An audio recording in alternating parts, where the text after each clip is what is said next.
তিরমিজিতে এবং মুসনাদে আহমদ ইবনে হাম্বলে হাদিসটা এসেছে। হাদিসের বর্ণনাকারী সাইয়েদনা ওমর ফারুক, তিনি বলেন, আমরা বিশ্বনবীর পাশে বসে আছি, হঠাৎ দেখি মৌমাছির ভনভন ভনভন শব্দ, ডানে বায়ে আমরা মৌমাছি খুঁজতে লাগলাম, কিন্তু খুঁজে দেখি কোনো মৌমাছি নাই। সুবহানাল্লাহ পড়েন।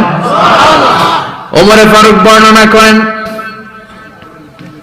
সুনানে তিরমিজির হাদিস, মুসনাদে আহমদ ইবনে হাম্বলের হাদিস। ওমর ফারুক বলেন, সাহাবাদের সাথে বিশ্বনবী একদিন বসা ছিলেন, আমরা হঠাৎ করে মৌমাছির আওয়াজ শুনতে পেলাম, ডানে বায়ে সামনে পেছনে খুঁজে দেখি কোথাও কোনো মৌমাছি নাই।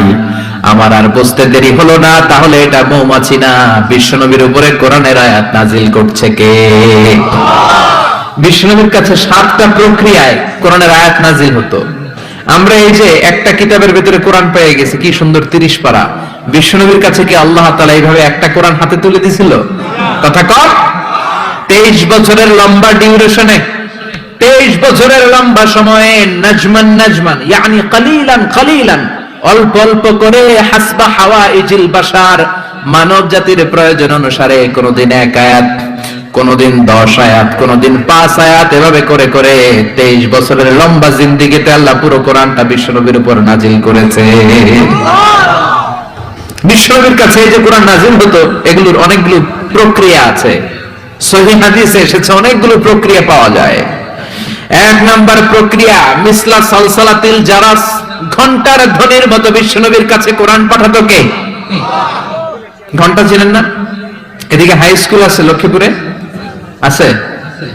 এই হাই স্কুলে বা প্রাইমারি স্কুলে ছুটির সময় দপ্তরি ঘন্টা বাজায় না? ঘন্টা বাজালে কি হয়? আওয়াজ হয়। বিশ্বনবী বলেন, ঘন্টার ধ্বনির মতো বিকট আওয়াজে রব্বুল আলামিন আমার কাছে কোরআন পাঠাতো।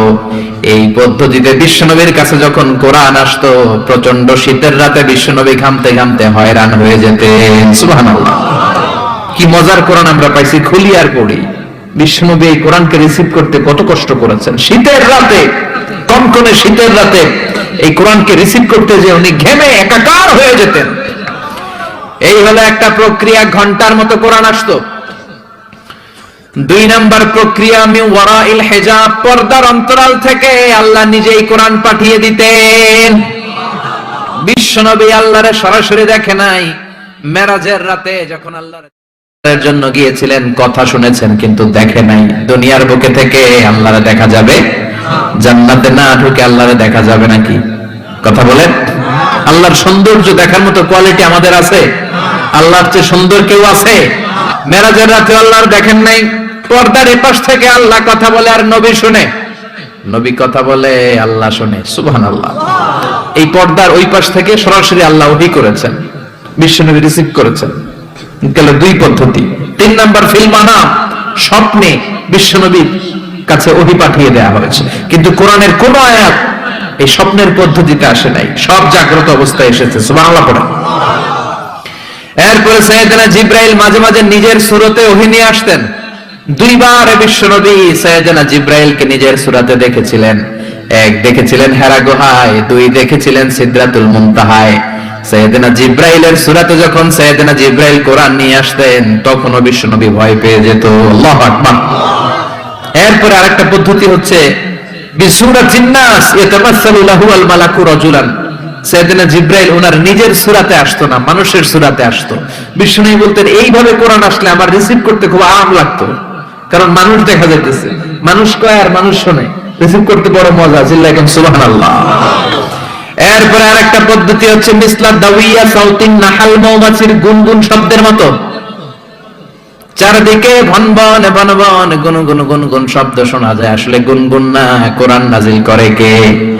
সাইয়েদনা ওমর ফারুক বললেন, হঠাৎ আমরা ভনভন শব্দ দেখতে পেলাম, তাকিয়ে দেখি কোনো মৌমাছি নাই। হঠাৎ দেখলাম বিশ্বনবী আমাদের দিক থেকে চেহারাটা ঘুরিয়ে কাবার দিকে করলেন। হঠাৎ কিছুক্ষণ বিশ্বনবী একা একা মনোযোগী হয়ে কি যেন নিলেন। তারপরে আবার আমাদের দিকে মুচকি হেসে বললেন, ও সাহাবীরা শোনো, এইমাত্র কোরআনের 10টা আয়াত আল্লাহ আমার উপর নাজিল করেছে। আরে 10টা আয়াতের মধ্যে রব্বুল আলামিন মুমিনদের 7টা গুণাবলীর বর্ণনা দিয়েছে।